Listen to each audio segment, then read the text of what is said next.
Welcome to another episode in the Kids Face Painting tutorial series. Today we're going to paint a purple spiderweb butterfly, but you can choose any color you like. It could be pink, blue, green, whatever color the child likes.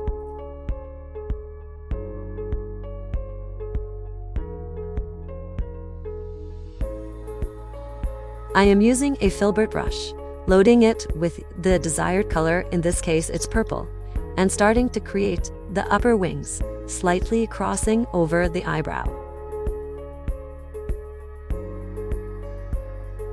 I always look side to side to make sure the design is symmetrical as possible. If you find it difficult, you can place small guide dots first, so you know how high you want your wings to go.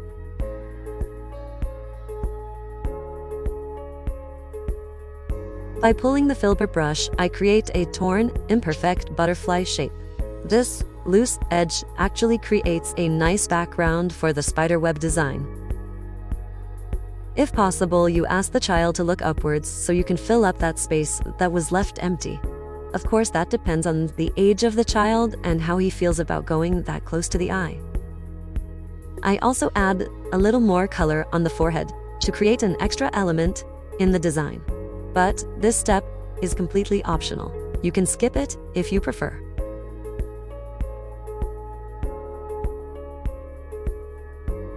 Next, I load a size 1 round brush with black paint. I personally like working with a very fine brush, but feel free to try different brushes and see what works best for you. Imagine you're holding a pencil with a very thin tip. If you press too hard, the tip will break. With a brush, too much pressure won't break it, but it makes the line thicker. So try to work very lightly using the tip of the brush to create fine and delicate lines.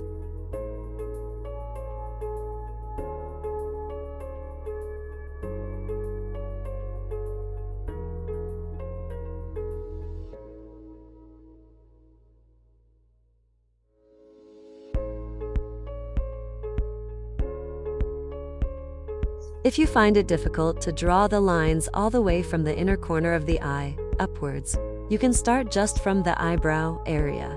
It will still create a beautiful spiderweb butterfly look.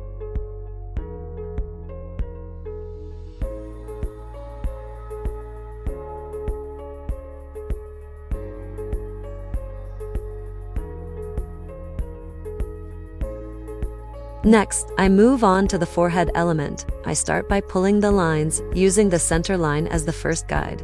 This makes it easier to position the other lines. The center line is the longest, and the additional lines on either side gradually get shorter and angle upwards.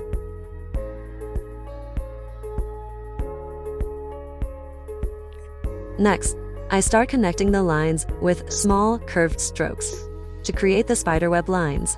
On the lower wings, the lines curve up slightly and down, like lowercase n.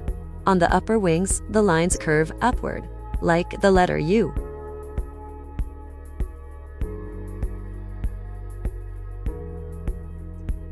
In the eye area, I added an eyeliner line as the last part of the upper wings. Keep in mind that not every child can handle this, so for younger children, I skip the eyeliner to keep it light and comfortable. If possible, you can continue pulling lines to the inner corner of the eye. So just continue connecting the lines. If you're going in the right direction, it will look good even if it's not perfect.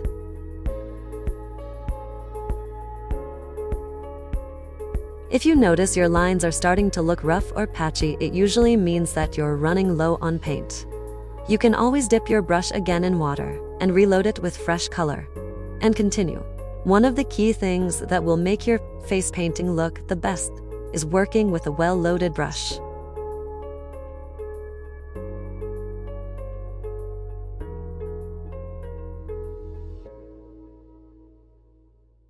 For the forehead element, the lines again curve downward.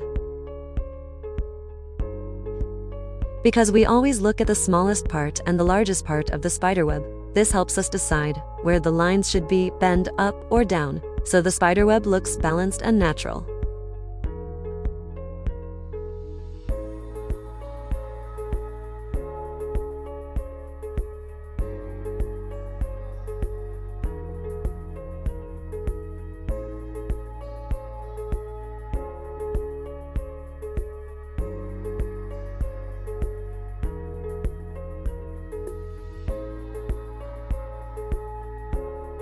On the longest line of the forehead element, I am painting a small diamond shape.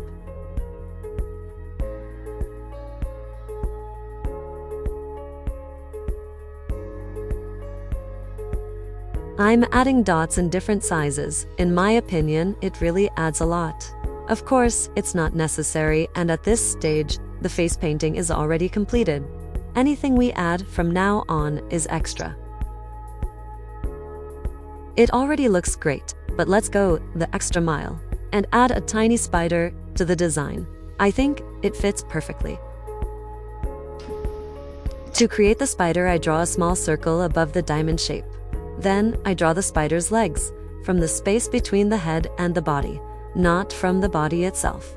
I shape each leg like the letter L. 4 legs going up and 4 legs going down. This design is super cool, and it's also perfect for Halloween. I hope you had fun following along.